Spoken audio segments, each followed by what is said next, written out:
Good morning, boys. Let's remember we're in the holy presence of God. In the name of the Father, and of the Son, and of the Holy Spirit. Amen. Let us pray. God of mercy, you poured forth upon us the spirit of the freedom of the children of God, as you opened the prison cells in which the first disciples were condemned. Open every gate that stands between us and the freedom to love you and our neighbor. Through Christ our Lord. Amen. John Baptist de La Salle, pray for us. Live Jesus in our hearts forever. In the name of the Father, and of the Son, and of the Holy Spirit. Amen. Well, let me begin with another word of thanks. Thanks be to God for giving me the smartest kids at Central Catholic. You guys are 99% caught up with your work, reliable with homework. Most of you did well on the quiz yesterday or the other day. So I'm grateful for you. Small correction. When you wrote the Easter response, when I say Christ is risen, the response is, indeed he is risen. Some of you guys wrote, indeed he has risen. Has was back then, back in the past. We believe that he is risen now, that he's alive, present in our midst. So it's Christ is risen, indeed he is risen. Not he did it long ago, but he's risen here and now today, alive and present in his church. So we're starting into chapter 14. You may hear from parents or grandparents something like this: so much has changed about the Catholic Church since I was a kid. And it's true, for me too. A lot of the change seems to me for the better. When I was in grade school, we thought there were two kinds of religions.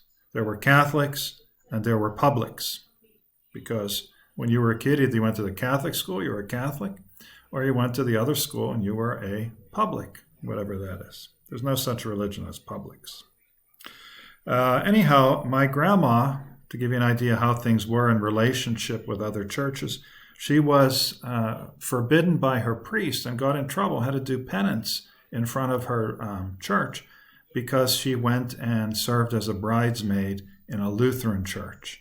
And that was just unthinkable for a Catholic to take part or be present at a Lutheran wedding.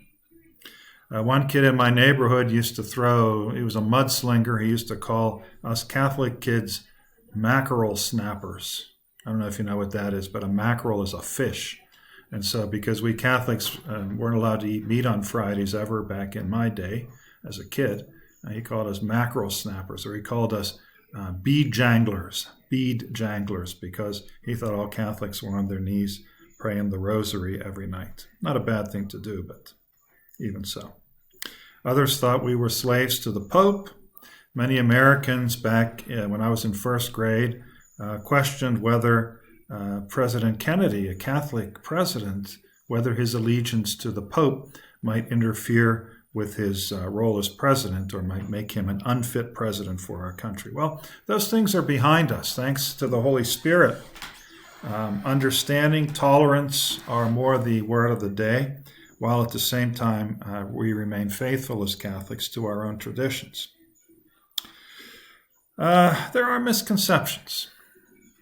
We interviewed an organist a few years back at our parish who was not a Catholic Christian, and so we asked her, are you knowledgeable about the Catholic liturgy? Would you be able to play the Catholic service without any trouble? And one of the things she said was, well, you know, when you think about it, aren't all religions really the same? And I wanted to stand up and scream, no, they're not all the same. Why would we have so many different ones if they were all the same? That's a silly thought. All religions contain truth, in that all religions arise from humankind's universal search for God. But not all religions are equally true. There are important major differences between Christians and other world religions and between Catholics and other Christians. The Catholic Catechism, number 870, quotes a document from Vatican II, which says several things. One, there is only one Church of Christ. The Church is one. All Christians share in the one true Church, in their belief that Jesus is Son of God and Savior, and that we become members of this Church through baptism.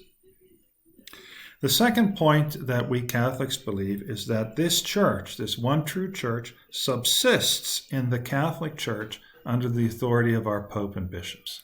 What does that word subsists mean? It achieves its fullest realization. It is the truest of the true among Christian churches. Now, that sounds a little bit imperialistic, snobbish maybe to some people, but if I didn't think Catholic was the best way to go, the truest of the true, then I would be something else. I'd pick something easier, maybe, in order to live out my faith, if all faiths were truly equal.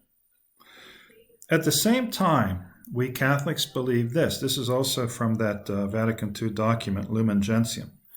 It says, many elements of sanctification, that's becoming holy, and of truth are found outside the visible confines of the Catholic Church. In other words, that's some dangerous language. The church is a lot bigger than we imagine it to be sometimes. So the key word and the word of the day for today is the word balance. Balance. To help you remember, I brought my kitchen balance here. Okay? Balance. The Romans had a saying, in media stat virtus. Truth stands in the middle. Virtue stands in the middle.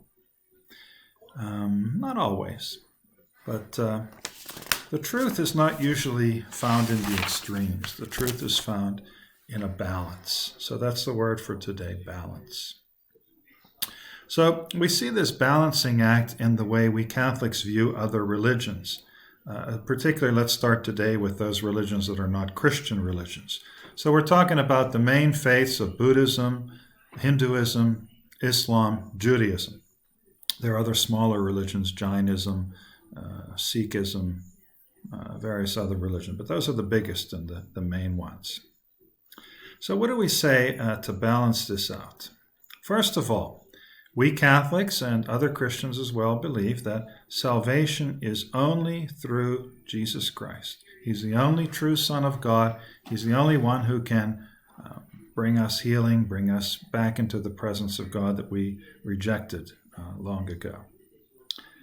At the same time, we believe that people of other faiths, Jews, Muslims, Hindus, etc., are also truly children of God. And they also live their faith very seriously and with great commitment. Now, in the past, we know history teaches us that there were horrible, horrible examples of intolerance and violence on both sides, the Catholic side and the side of other world religions. We're embarrassed by stories about the Crusades, where we sought to annihilate the Muslims, and we called them the infidel.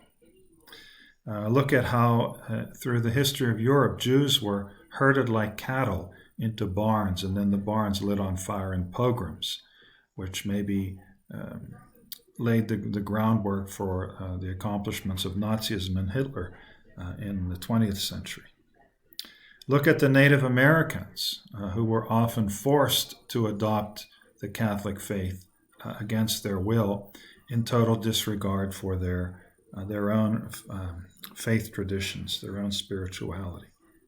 These were horrible things. So I think as a church we need to repent of these sins of the past. We can't just brush them off.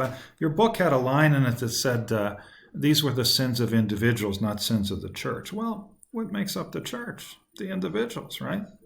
So I think we as a church need to repent and try to make good on the sins of our past. We believe today, in the past 50 years or so, what has the church learned? First of all, that all religion reflects the authentic human search for God, and so there's good in every religion. We also believe that the followers of other religions besides Christianity, who through no fault of their own do not know Jesus or his church, but yet seek to live a virtuous life and to follow the will of God to the best way they're able, may achieve salvation. The salvation will be through Christ, but they can receive it as a reward for their efforts, however imperfect they may have been. At the same time, though, the church has a mandate, a command to preach the gospel of Jesus to non-Christian people, to give them the opportunity to know the fullness of truth that is ours. But you can't force people into it, because faith has to be a free, personal, individual choice. And if you make somebody do it, it ain't faith. We have a special relationship with the Jewish faith, we Catholic Christians. We believe the Jews are also a response to God's covenant already, even before Christianity began. The Jews are our spiritual ancestors, and they are still God's chosen people today. And so the Church condemns all hatred, persecution, or displays of anti-Semitism against people of the Jewish faith. We love and respect our Jewish sisters and brothers. We also have a special relationship with the people of Islam, the Muslim faith. Why? Islam, Christianity, and Judaism share a common belief in monotheism, that God is one and one alone. All three of these great monotheistic religions trace their heritage, their ancestry, back to our patriarch Abraham. We call him our father in faith. Now, around the events of 9/11, which mercifully are before your existence here on earth, around that time, anti-Muslim sentiments flared up. But also many people are saying, well, what do Muslims really believe, since the connection was made that the terrorists who took down the Twin Towers and crashed into the Pentagon and so forth were Muslims. Well, we learned that Muslims are essentially peaceful people, that these were splinter groups. These were renegade groups who perverted the message of Islam. We got crazy Catholics. I shouldn't say that too loud, but we have a few of them. And I guess Muslims have crazy Muslims as well, who pervert the message of a true and authentic faith. Okay. Quick sidebar. Look at the sidebar on church doctrine. So what is doctrine? Doctrine means anything the church believes and teaches as true. Now, among doctrines, the most fundamental doctrines, these doctrines that are clearly and authoritatively defined by the magisterium, these doctrines that are not subject to change under any circumstance, they are called dogmas. D-O-G-M-A, dogma. That doesn't mean Benji's mother, dogma. Bad joke. Dogmas are essential, unchangeable, clear teachings of the church that are essential to our faith. Now, on the one hand, God's revelation is complete. Revelation ended with the death of the last apostle. But at the same time, the church constantly needs to reinterpret what's been handed on to us, to apply it to real-life situations in the modern world. And this is where we need the magisterium, the teaching arm of the church. The bishops sometimes issue documents, but one of the main ways that the teachings of the church are promulgated is through the Pope and his encyclicals. Encyclicals, as you read, are letters by the Pope that address a particular concern in a given time and place in history. For instance, one of the great encyclicals of Pope Francis in recent years is the one entitled Laudato Si. In this encyclical, the Pope, which he addresses to all people, not just Christians, not just Catholics, but to all the people of the world, he critiques excessive consumerism. He decries the degradation of the environment and the consequence of global warming. And he calls all people to act swiftly in order to preserve this great gift that is the planet we live on. Call to justice. All right, so that's pretty much what I wanted to say today. So I hope you were paying attention. The questions that you wrote yesterday, Tuesday, I'll be reading them over, and I'd like to use them, as I said, for a Zoom class, probably this Friday. So watch for directions and keep your religion period open for this Friday so that we can meet over on Zoom. I hope you have a wonderful day. Enjoy the sunshine. A little chilly, but still pretty nice out there. Thinking about you, I miss your humor. I miss giving you a hard time in school. I have all this desk candy that I have to eat myself. So I look forward to the day when I can see you in person. Do the few questions at the bottom after you review the couple of sections that I talked about today.